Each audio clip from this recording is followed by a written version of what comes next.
We'll be back. The following announcement has been paid for by the New World Order. This is the hardcore icon, Just Incredible, and you're listening to Damage 365 Radio. Now that's not just the coolest, that's not just the best. Damage 365 Radio, now that's just incredible.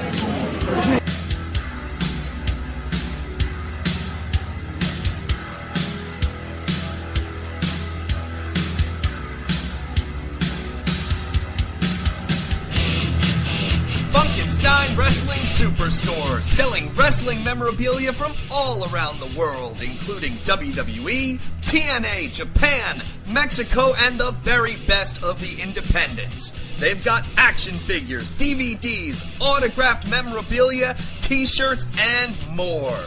Plus, stop in and get tickets for great promotions like UWA Elite, CZW, and many others. Located indoors at the world-famous Englishtown Flea Market, Green Building, booth number 35 on 90 Wilson Avenue, Manalapan Township, New Jersey. Open every Saturday and Sunday, 8 a.m. to 4 p.m. Log on to Facebook.com/Funkenstein Inc. for more information.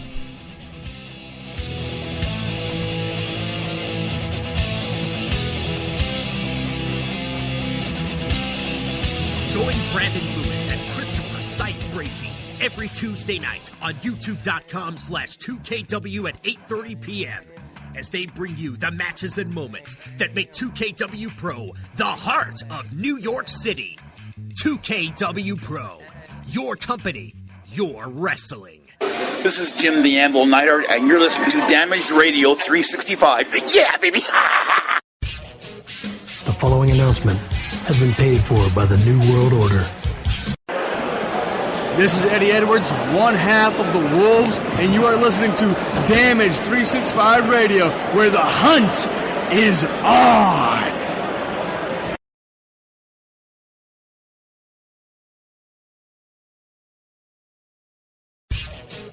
The following announcement has been paid for by the New World Order. Hello, ladies. The Big Valboski here, and you're listening to Damage 365 Radio.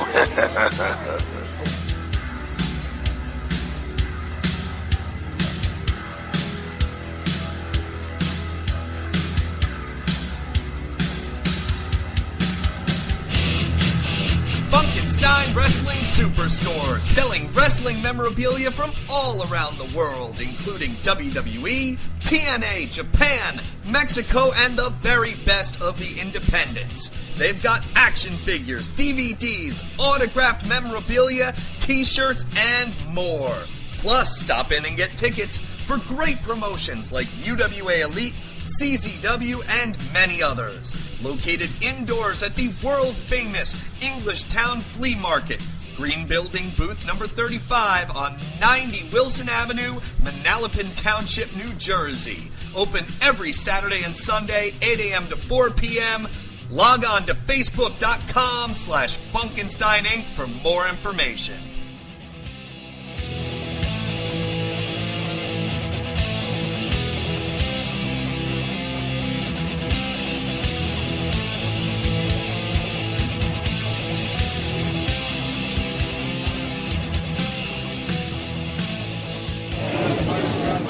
This is the War Machine Rhino, the last ever ECW World Heavyweight Champion, and you're listening to Damage 365 Radio. Keep listening, or you'll get gored in half. WarriorsOfWrestling.com. See roster profiles of past and present Warriors of Wrestling stars. Over 50 highlight videos of Warriors of Wrestling events, full-length matches, order tickets to future Warriors of Wrestling events, and an extensive DVD collection featuring past events, compilations, documentaries, and much, much more. Only at WarriorsOfWrestling.com. This is Lanny Poffo, formerly the genius full of glory and renown. You are listening to Damage 365 Radio. The following announcement has been paid for by the New World Order. And we had some technical difficulties, but we're back here. Did somebody have on speakerphone or something going on over there? Yeah, You're on speakerphone with me. Okay. All right. So, Rich, press mute for now, because for some reason I'm getting double of whatever you talk. All right, hold on. How's that? Sounds good. It's always Rich. All right. So we'd like to welcome to the show former WWE superstar Rosie. Rosie, welcome. Thank you. What's going on? Not much. We're very excited to bring you in. Especially, you coming from such a large wrestling dynasty, a large wrestling family. Ask you a couple of questions. I didn't think it was that big. Do we got that many folks? I think so. I think you guys got a couple of family members in the Hall of Fame. That could be a rumor. I'm not sure. And you got some in independent, some wrestling on TV, and some guys that wrestled on TV in the past, and I don't know. I mean, it's just a rumor, though. Oh, it's yeah. Well, it's true. But, you guys aren't even looking at the nieces and nephews yet. Oh either. No, absolutely not. I mean, I've had the chance. I have the chances to meet. I've had the pleasure to meet guys like Lance, and he's a good kid. Oh yeah. I'll see Lance this weekend. Okay, and let me ask you just like a couple questions first about your past before we start, catching up into modern times. Coming from a family that pretty much breathes and eats wrestling, were you kind of pressured into it, or like this was something that you wanted to do? It's something I wanted to do later in life.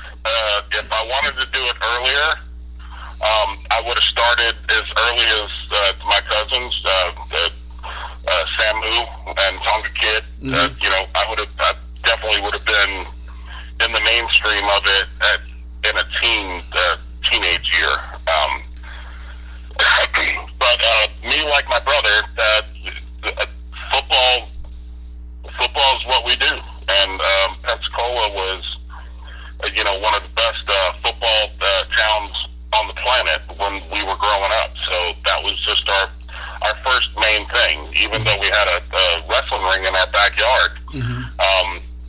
It was football first, education. Trying to do that type of stuff. Mm-hmm. But through the whole time that I was in my football stage, I always knew in the back of my mind that wrestling was going to be the plan B. Okay. Now, was that something did your family support that? I mean, obviously they're all in the business, but knowing that you kind of waited so long in your life, did they think maybe you were not going to wrestle? Were they kind of disappointed that you decided to take that route B so late? No. My dad used to always bust my ass about it, but I don't know if I can cuss on your podcast. Yeah, you can. It's okay. He used to bust my ass about it every time I brought a bad report card home. Fuck football, you're gonna start wrestling. Like that, man. No pressure. Give me a break. Mom was about scholarships and football and education, and my dad was just raring to get me started in wrestling. Which, bottom line is, when you're watching your cousins like Tonga Kid and Fatu, the junior Fatu, and they were raised around me. They were like my older brothers. So it's funny that when all I knew is that I was a pretty good football player, and if I was good enough to get a scholarship, then I was good enough to get in the NFL. But unfortunately, it didn't work out that way, and I just got a little later start in professional wrestling than the rest of my family. What position did you play in football? Offensive line, right tackle, and then anytime somebody got hurt, I would take their spot, and then my backup would take my spot. Okay, all right.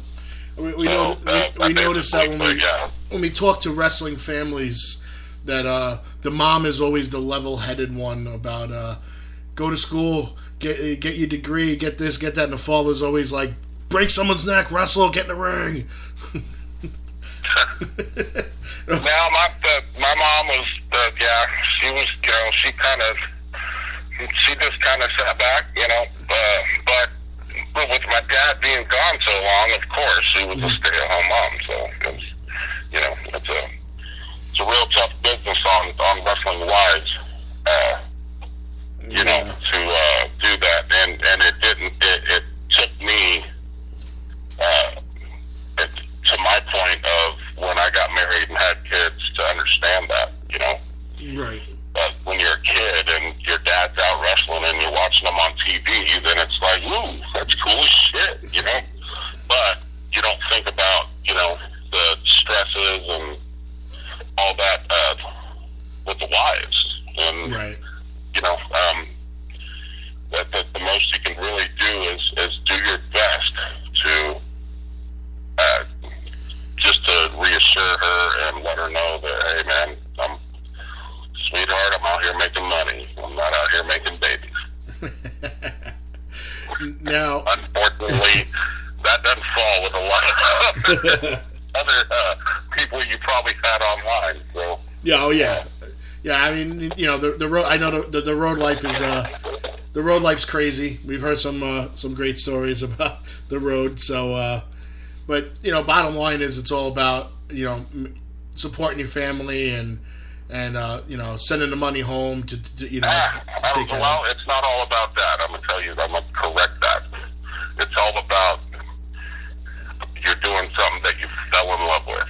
Mm-hmm. Okay. I don't know anybody that would just go out and do it for the hell of it. Once that wrestling bug snatches you, it consumes you, and it makes you.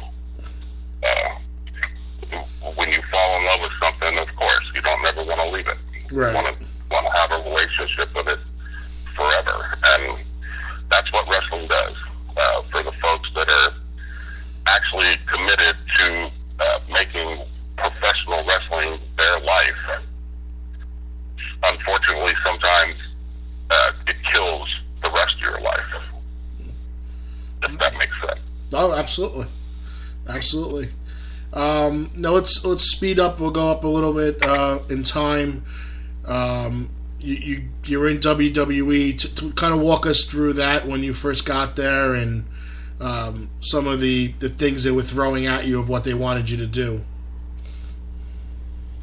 We just kind of got me and Eki got put in it pretty quick. They had started bringing us to Monday Night Raw and SmackDown. I think we went like 2 or 3 weeks and just did dark matches, and then we were based in Cincinnati, Ohio. Mm-hmm. But I don't remember where we were, but I just remember Arnie Skolin walked up and gave us $2,000 and said, go to the mall and get some clothes. You guys are starting tonight. And me and Eki looked at him like, well, what kind of clothes are we going to get? I don't know if there's a wrestling store there, but they're like, no, you're doing hip-hop stuff. So, and as soon as we said hip-hop, me and Eki we'll be back.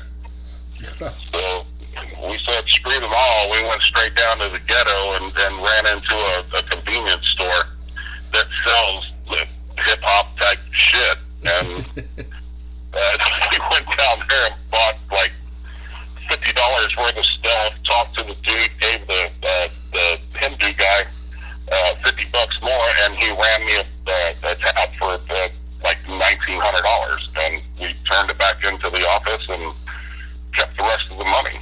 So I don't know, that might have been wrong, but well,